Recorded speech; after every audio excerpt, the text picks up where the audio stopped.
note that are happening. Urban agriculture is really important.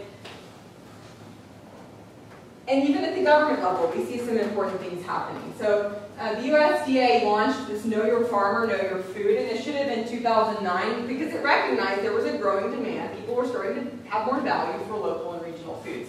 And we've seen, these were some of the things that spurred the development of this movement. Number of farmers markets has tripled in the past 15 years.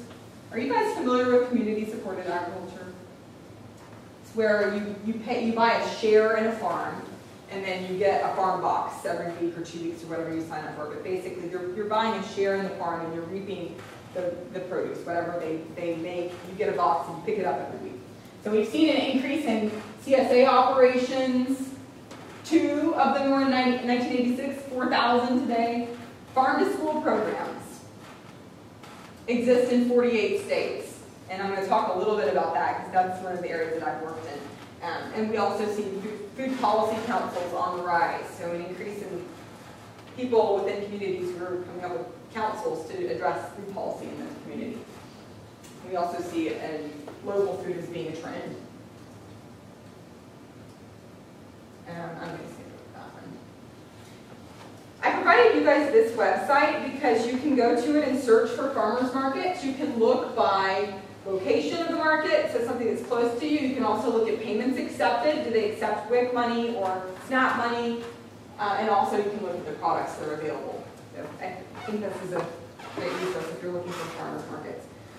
Then also we've seen that federal food assistance programs have integrated local food into the system. So let's look at these.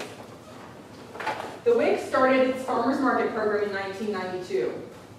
So we wanted to get people who are receiving WIC, which is a nutrition program for pregnant women, infants, and children, into farmers markets. And so the benefit is small. It's only $4 a month, but it's encouraging these women to go to the farmers market and buy food there.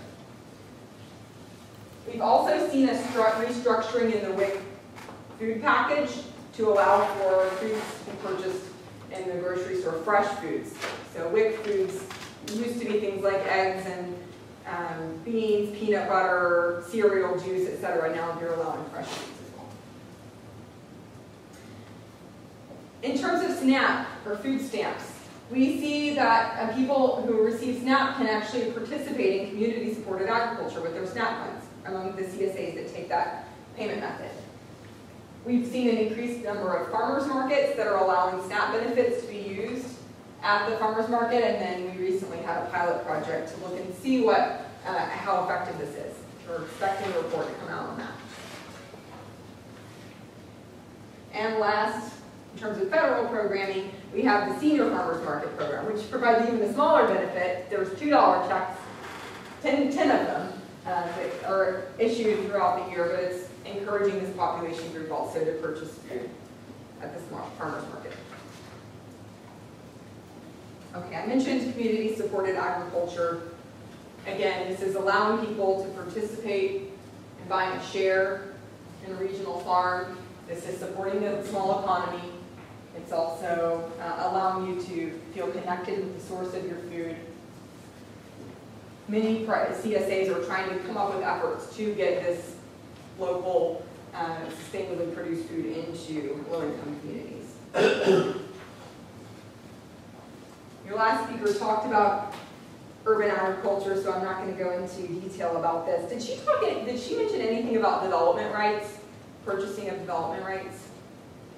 Okay, so a key issue that we see in urban settings is that a lot of the cities in the U.S. were developed in areas that had very fertile agricultural land. It made sense, right? You want to live where you can grow your food. So, of course, you can get a lot more money off of a plot of land by building something on it than you can growing food on it. So this is one strategy that's been used in certain towns, is allowing the purchasing of development rights, either by a government agency or a land trust. So what they do is, if the land is worth $2,000 an acre for food, $5,000 an acre for development, then that farmer can sell the development rights to the government agency or the land trust for $3,000 an acre. So they can't, they're signing away their rights to sell it to a developer, but yet it's giving them money to allow them to stay there and farm.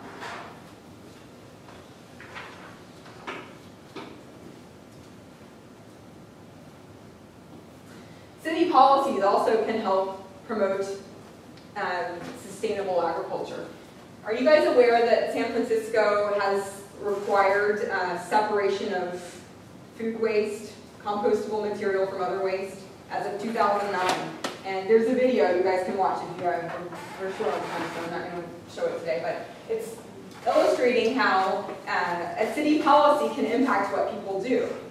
For example, if you guys go shopping in Long Beach now, has the policy of requiring you to bring bags or pay for your bags changed what you do? It often does, right? So this policy is allowing in San Francisco, the city is taking over the responsibility, the burden of composting, but they'll actually fine you if you put your fresh food into the waste bin. So they're trying to work towards a zero waste policy. We just bought a couple of big equipment for composting here on campus. Great. Okay, great. Okay, farm to school programs. Are you guys familiar with farm to school at all? No. This is my first job after I finished my doctorate. I actually moved to New York and took a job as doing some research for the Department of Public Health and a nonprofit organization that was running farm to school programs in New York City schools. And so the concept of farm to school is to purchase local agriculture and get it into schools. So you've got to create, and schools work on bids, so it has to be economically viable for them to purchase food from a local producer. If they can get it cheaper from someone, who's selling on a larger scale, then they got to do it because of the bidding system. So we have to work with local farmers to be able to purchase the food and a price that's agreeable. So it's increasing the demand for local food, exposing children to food, and then also connecting children to the source of the food. So in New York, the program that I worked on was in New York City schools. So first of all, they had a huge purchasing power because they were serving 1 million meals a day to kids in New York City. They worked with the Department of Agriculture and also the Department of Education. With the grant that they had, they hired 2 staff who were chefs by training to go into the Department of Ed, identify 10 locally produced foods that they could develop recipes around, and then they created these plant-based recipes. And then they went out into all the cafeterias in New York and trained the staff on how to produce them.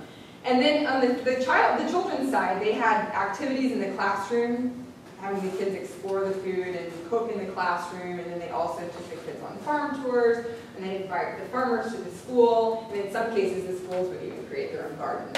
So it was really a great experience of seeing the kids become engaged with their food, but still it was, there's a long way to go in getting kids to accept new foods. One of the ways of evaluating the program we used was taking pictures of kids' plates before and after.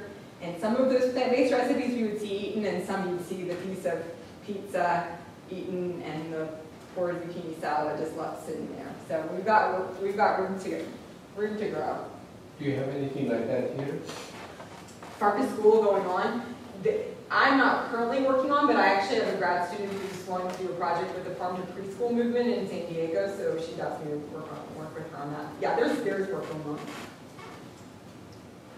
This was the initiative that I worked on. It was the School Food Plus initiative. So you can see that there are quite a number of components working at building coalitions, institutional change, so looking at creating the plant-based recipes, enhancing the nutrition standards of the food, increasing the procurement of local food, and at the school level, integrating this concept both in the cafeteria and in the classroom, actually looking at the cafeteria as a classroom. What do kids learn when they go to their school cafeteria?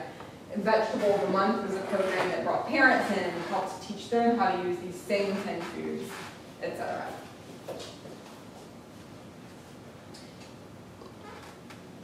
We even see farming occurring in unlikely settings like hospitals. This is an example of a hospital that started in a garden just right outside.